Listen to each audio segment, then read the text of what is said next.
Welcome to Tuesdays with Terry. We're excited. We are on episode number 11. We have a great show for you today. We have two wonderful guests, and we're enjoying a great summer day here in the studio in Aquinas College. And our first guest today, we're very excited to have, and I welcome you, Sister Maureen, our interim president here at Aquinas. And we're excited to get to know you. Welcome, of course. Thank you, Terry. Yeah. And you know, one of the things we always ask our guests, because this is a show talking about Aquinas, but in a way it's really all things Aquinas. So we want our guests and our community to get to know each other, and this is just one of the avenues that we do that.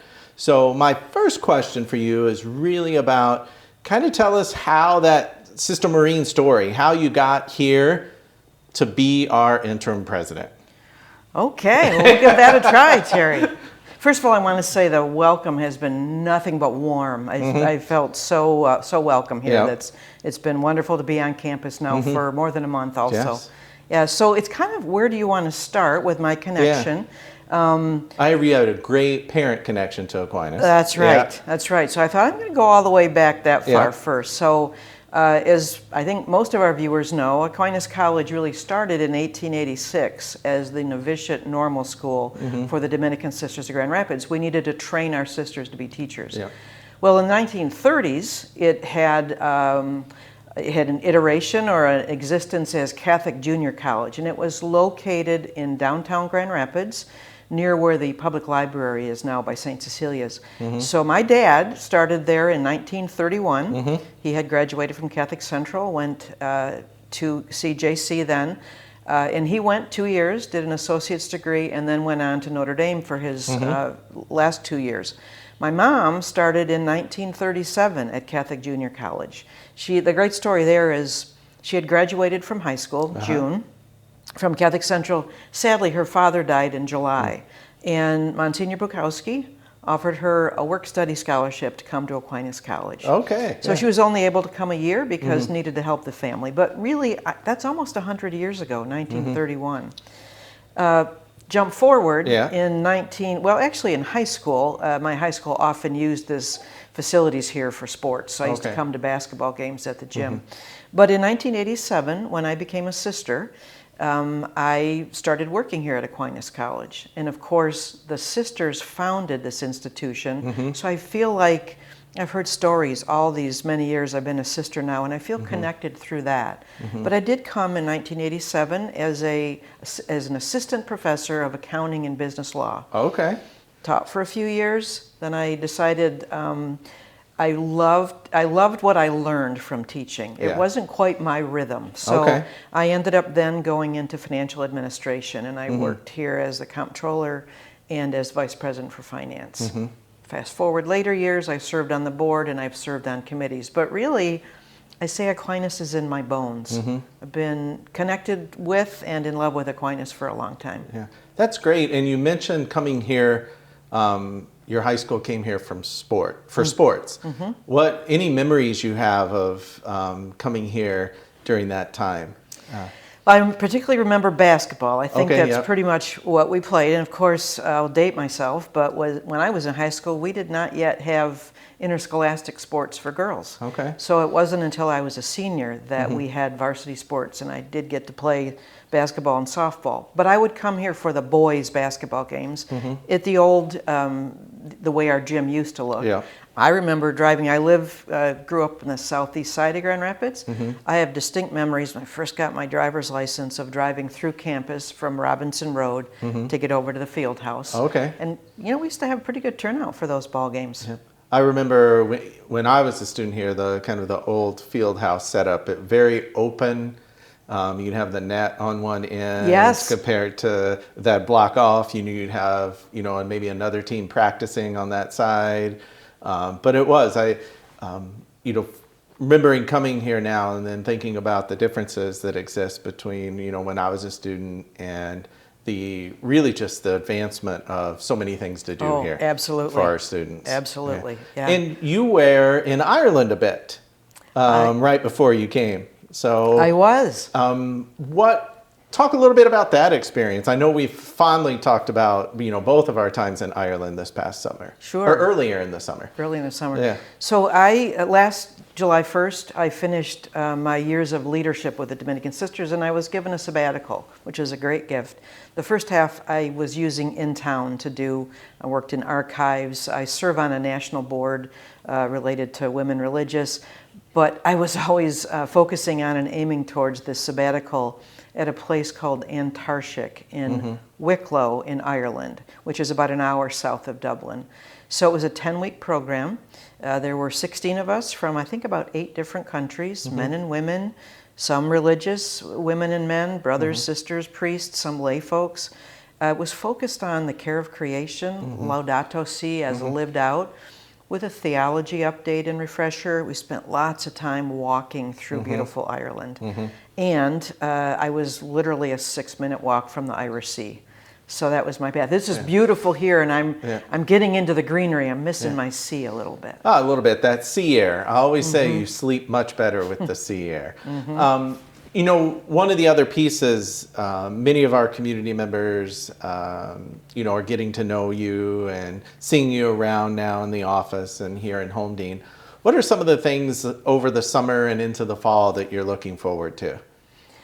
Well, I'm just looking forward to getting myself back into the rhythm of life here. So while I've been connected really all along, it's very different when you're here on a daily basis. I'm looking forward to getting to know people. There actually are some still here who knew me and who I knew when I worked here. There's a lot of new faces. There's a lot of energy. There's a lot of change, even in how some of our buildings are used and where things are located. I do have to ask once in a while, which building should I head to? I need to understand more the good things that are underway. And I need to understand more our challenges so we can figure out some pathways forward. So it's a lot of listening right now and meeting people. And I may ask people, by the way, could you repeat your name a couple times? Maybe even wear your name tag and help me out. I think it's really important to see people and know them. Yeah, that's awesome. So thank you.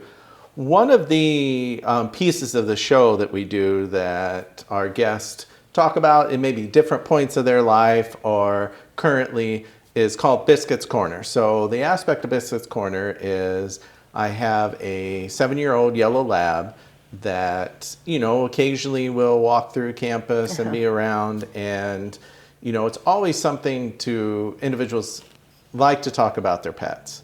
And even if they, don't necessarily have a pet right now, they have a story tied to a pet. So your pet story, I'm curious. We mentioned it briefly before we started the show. What's that story? Okay. Yeah. Well, haven't had too many pets in my life. I'm remembering goldfish at one point, fair, which are not exactly pets you can walk, but we had those for a bit. And we really only had one mobile pet, and we had a dog. So I'm aware that my parents, I think, had them as young people, but we just never had one. Life gets busy. My parents decided to get a dog. I think I was about a freshman in high school, and had a sibling who was just struggling a bit. A dog in the neighborhood had been not very nice. So decided we need to get to know pets and understand them. So we got this little, she was a poodle mix, got her as a tiny puppy. And I have a memory of one older brother who was not necessarily the biggest dog fan. She spent the night next to the couch in a little box, and he slept on the couch to comfort her. The dog's name was Gidget. Okay, Gidget, I think she had a formal name of Gidget Geraldine Geary. I'm not sure how that happened, right? Oh, it's official, yeah. She was a little poodle mix, black and white, and just a very friendly dog. Oh, that's awesome. So we had her all those years. I went away to college, and I do remember, sadly, as she aged, and I was working a summer job when we had to put her down, and my poor mother had to do that because we had all gotten quite fond. But that dog, when I would come home from college, just any of us, just the amazing reception you get, the heart of a dog, right? Nothing absolutely. But love. Yeah, and I think that's the piece you hear it often, like the heart of a dog. No matter how you come home, a long day, a short day, a hard day, always happy to see you. Now, I might sneak in one other story about a pet. Oh, go ahead. Absolutely. Not exactly mine, but we'll go back to Ireland. Okay, yep. So again, in sabbatical time, it's Sabbath time. It's time to Yeah. rest. It's time to really unwind. So the place where I stayed was an organic farm campus along with schools. And there was a local cat named Molly who lived across the street. Molly came every day and joined us in our prayer when normally that was outside. Yeah. And Molly would relax in the sun. Actually, we had a very sunny stay in Ireland. Yeah. When we left, one of the directors of the program said, just remember, when you get back to the busy world, be like Molly. So we had T-shirts made reminding us that is to be like Molly. fantastic. Oh. And I'm not a particular cat person, Yeah. but that is a good image for me. That's a good, yeah. Take a breath, Yep. stretch out in the sun, relax a little bit. Oh, that's awesome. That's a great story to Yeah. add. That's very fitting for Biscuits Corner. Yeah. I'll probably wear my T-shirt once in a while. It's As be you like should, Molly. yeah. Be I like will. Molly. Now, one of the points of the show, I know, Kendall probably gave you a little bit of a heads up for the rapid fire segment. This is where don't think extensively about the answer. Just kind of say what comes to mind. These are they're all fun. Okay. And I'll just throw them out. Some of them I think you've already been prepped for, but I'm going to try to mix it up a little bit. All right, I'm ready. Ready? Okay. Ready. What's your favorite ice cream? I did have time to prep on that. I decided as I have matured, it's become mocha. Okay. It's not what I would have said as a younger person. Okay. What would you have said as a Maybe younger- mint chocolate chip. Okay. That's been a favorite. Like, that's been a favorite amongst the guests. Mocha. Good, good. Your favorite cheese? Ooh, I am not a big cheese eater. Okay. So the milder the better. Yep. Like really boring mozzarella. Okay. Your favorite cookie? Chocolate chip. Okay. Hands down. Do you prefer gloves or mittens? I prefer gloves. Okay. Except if I'm shoveling and it's 10 below, then I probably want my mittens on. Okay. Okay. That's good reasoning. And favorite pizza? Favorite pizza would be thin crust with fresh mushrooms, onions, and green peppers. If we could go right now to the airport and book a ticket anywhere, but you had to decide in the next 15 minutes, where would you go? I would go back to Ireland. That was my guess on what you would say, but that's where I would go as well. And then finally, when you think back to early elementary school, what's a significant memory that pops into your head? Early elementary.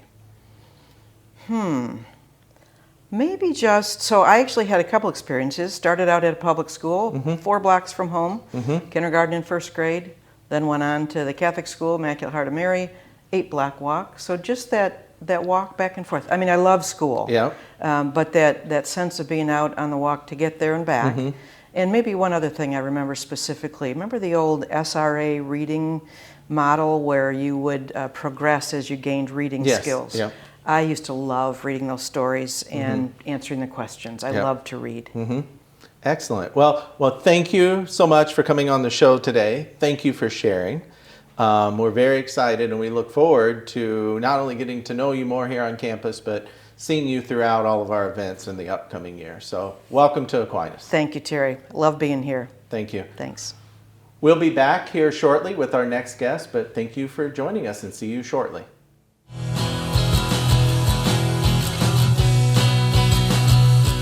Welcome back to Tuesdays with Terry. We're excited. As I mentioned earlier, we have a great lineup of guests today. And I'm excited to welcome you, Mary, to the show. Well, thank you. Thank you very much. So, we've had a lot of conversations before this show, and we've had to reschedule. So we're glad to have you here. I know you're excited. Of course. About talking all things Aquinas. But, one of the things that we want to know is, kind of tell me your connection to AQ. Like, how did you get here? Well, how long is this show? We have time. We have time. Oh, good. So you go. Good. Well, let's see. I was recruited here in 1980 to play basketball and softball for Patty Tibaldi, which is a legend here. Came here in 1980, started playing basketball on our basketball team that year. we're 7 Marys on the team. Oh, wow. So we all That's a have lot of nicknames. Marys. Yes, That's a we lot of have a Marys. lot of nicknames. Yeah. So that's how I got the nickname TAC. Yeah. So that's the start of Aquinas. So basically, basketball and softball, then biology, which was a struggle for me, but I decided to try to major in biology, and I think I did a better job majoring in basketball and softball, but made it through, and with the luck of some good people that helped me. Patty Tibaldi was a great mentor and made sure that, you know, all of us athletes, female athletes at the time, everybody graduated, and so that's what brought me here. And so I was going to ask the question, where did TAC come from? So you already answered that, so that's great. So thank you, Mary. Tell me a little bit about how you got into coaching. It's the love of the game. Yeah. My dad was a high school basketball or a football coach and a track coach. Yeah. So that I was born to in athletics. The wisdom came from my mother, and my dad was. I'm a lot like my dad, and so he coached the whole time when I was at high school, and then it's just the love of the game that got me. Just wanting to stay in it. I love to play it. I played it up until basketball and softball up until 40 until I tore my Achilles. And then I said, oh, all right, I'm going to retire from that. But the coaching, Patty Tibaldi gave me a chance to help her. We brought on a JV team, and so she asked me to be the JV coach, which was pretty fresh out of college. So I had a lot to learn, to focus on not being that student, and some of those athletes were my friends, so trying to separate the two took a couple years to do, but and then I just kept on coaching. I became an assistant softball coach at the time, then turned into a head softball coach, assistant basketball coach. Patty took a year off, and I became the interim basketball coach. So I just and I was the intramural director here for a while. So now you have operations as one of your duties. So what does that mean, Mary? I know it's a broad definition. It is. You know, I think I sort of made it my own thing this year. You know, my operations included many students, and we had a lot of very successful teams this year. Operations is pretty much making sure that when we host games and when we host, we have we're very professional, and we try not to have too many things happen during our games, malfunctions, which it happens, you know, and I call those only at Aquinas College when we have the malfunctions, but and then just orchestrating my student athletes to work for me and help me with operations and teach them the ropes and all that kind of fun stuff. Yeah, and I think one of the things, Mary, that, you know, I've noticed coming to events as well is, you know, our students really take pride in their work. They care about, you know, making sure the best experience for our guests, and also really supporting their teammates. You know, it's fun to see our student workers get excited about their friends, you know, that may be competing that day, and, you know, and cheering on. And that's a piece that, you know, you and I have spoke about, like the Aquinas experience, both inside the classroom, in student life, in athletics. Like, you can really figure out who you are here. And I think our students, you know, do that, and thanks to you as well for helping guide them, because it's also a guidance piece, right? It's about, hey, this starts at this time, I need you to be here by this time. But then it's also like, great work, do you want to get some extra hours here?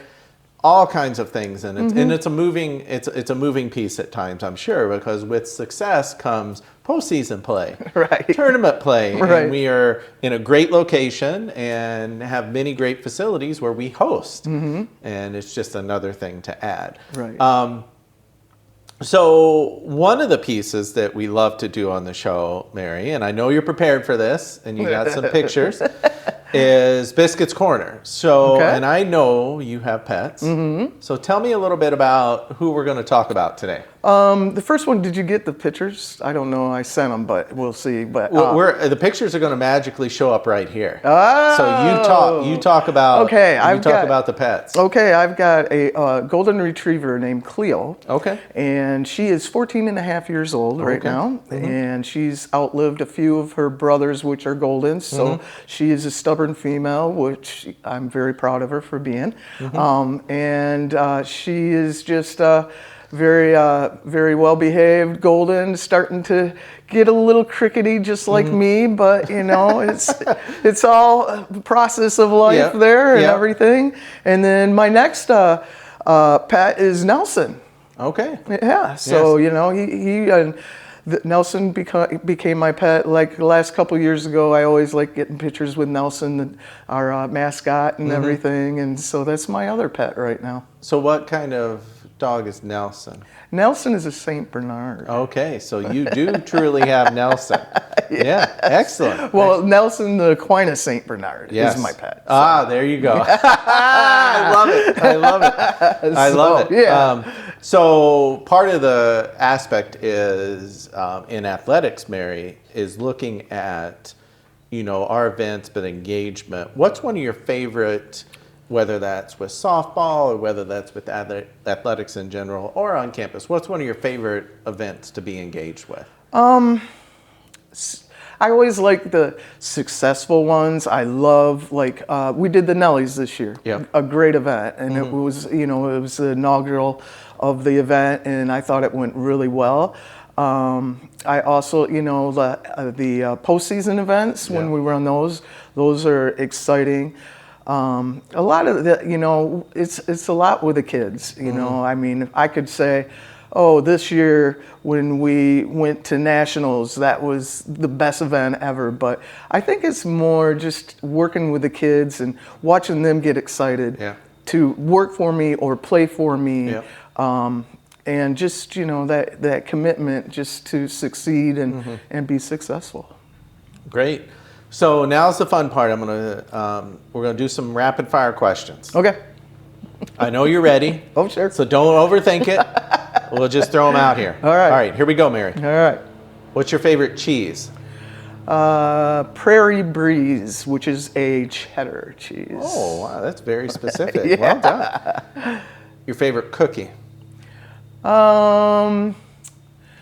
Ooh, I don't know what you call them.